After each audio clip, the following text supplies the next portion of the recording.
Ici, dans cette cour de maison jonchée de plantes ornementales, on y retrouve de toutes les couleurs.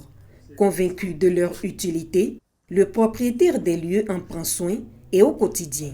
Quotidiennement, il faut arroser. La fonction chlorophyllienne des plantes font que ça dégage l'oxygène et ça absorbe le gaz carbonique et c'est bon pour la santé.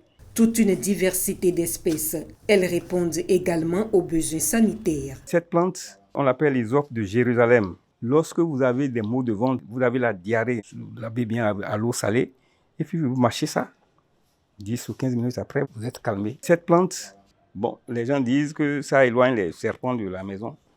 C'est très bon pour faire boire aux gens qui sont dialysés. En principe, ça aide à soigner ça.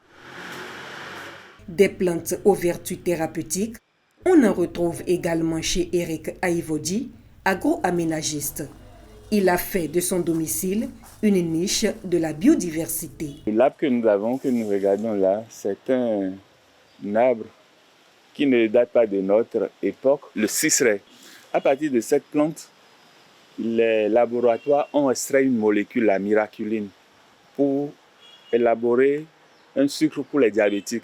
Là, c'est la prune de savane, le premier monbain, aquicontine, très utile dans diverses thérapies, très utile également dans les pratiques magico et religieuses. Cette plante, elle a bercé mon enfance.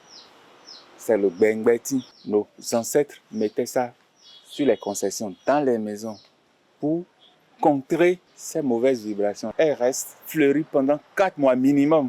Parfois, ça peut faire demi-année. Des choix de plantes effectués avec minutie et dont la présence va au-delà du caractère embellissant.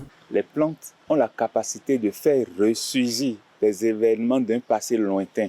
Les plantes constituent une solution aux divers problèmes que nous rencontrons. Quand vous avez une plante dans votre environnement immédiat, développez une harmonie. Il faut donner de l'amour à la plante. Elles aiment bien qu'on les affectionne, qu'on les écoute. Un arbre est capable de séquestrer des mauvaises pensées qu'on vous envoie. Vivre dans un espace vert et en pleine agglomération. Un cadre de vie idéal pour ces personnes qui ont adopté ce mode de vie.